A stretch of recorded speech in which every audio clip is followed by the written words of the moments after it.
కడప జైలులో బెదిరింపులపై ఎస్పీ కార్యాలయంలో వివేక హత్య కేసు అప్రూవర్ దస్తగిరిని కర్నూలు ఎస్పీ విక్రాంత్ పాటిల్ ప్రశ్నించనున్నారు. మరింత సమాచారం మా ప్రతినిధి మురళిని అడిగి తెలుసుకుందాం. మురళి, చెప్పండి, దస్తగిరి విచారణకు సంబంధించిన సమాచారం ఏంటి? ఉమా, కడప జైల్లో 2023 నవంబర్ 28న వివేక హత్య కేసులో అప్రూవర్ గా ఉన్న దస్తగిరిని తమకు అనుకూలంగా సాక్ష్యం చెప్పాలంటూ ఈ కేసులో A5 గా ఉన్నటువంటి దేవిరెడ్డి శివశంకర్ రెడ్డి కుమారుడు డాక్టర్ చైతన్య రెడ్డి తీవ్ర స్థాయిలో బెదిరించడంతో పాటు బయటకు వస్తే చంపేస్తానని దస్తగిరిని బెదిరించారనే దానిపైన కడప రిమ్స్ పోలీస్ స్టేషన్ లో కేసు నమోదైంది. దీనిపైన పూర్తి స్థాయిలో విచారణ చేయాలని రాష్ట్ర ప్రభుత్వం నియమించినటువంటి కమిటీ ఇవాళ ఉదయం నుంచి కూడా కడప కేంద్ర కారాగారంలో పలువురిని కూడా ప్రశ్నిస్తా ఉంది. కర్నూలు ఎస్పీ విక్రాంత్ పాటిల్ ఆధ్వర్యంలో సభ్యులుగా ఉన్నటువంటి కడప డిఎంహెచ్ఓ నాగరాజు,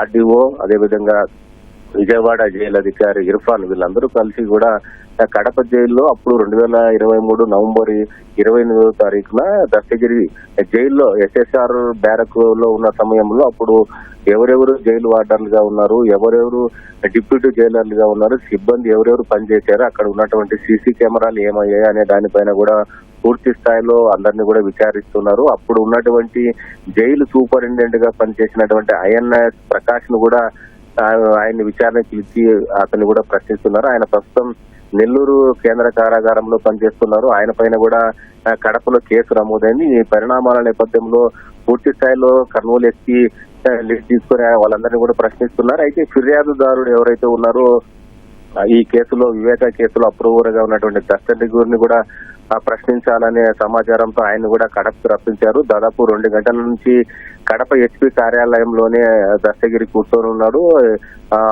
ఈ విచారణ బృందం కూడా కడప ఎస్పీ కార్యాలయానికి మరి కాసేపట్లో అక్కడికి వచ్చి దస్తగిరిని కూడా ప్రశ్నించేటువంటి అవకాశం ఉంది.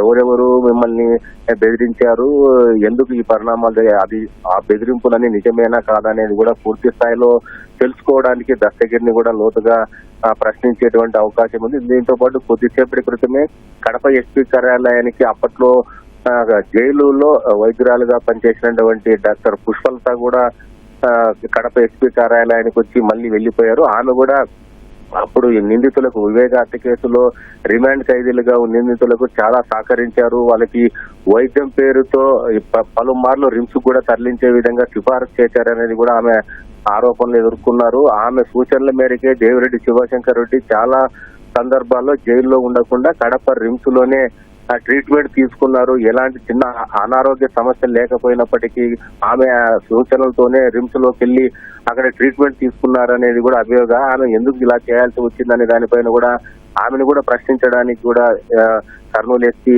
ఆరా తీస్తున్నారు. ఆమె అయితే మరి కాసేపట్లో కడప ఎస్పీ కార్యాలయానికి వచ్చిన తర్వాత విచారణ బృందం ఈ దస్తగిరిని కావచ్చు, పుష్పలత వీళ్ళందరినీ కూడా విచారించేటువంటి అవకాశం ఉంది. ప్రస్తుతం అయితే కడప జైల్లో సిబ్బందిని అందరినీ కూడా వారికి ఉన్నటువంటి అనుమానాలన్నింటినీ కూడా నివృత్తి చేసుకోవడానికి విచారణ అయితే కొనసాగుతోంది. ధన్యవాదాలు మురళి.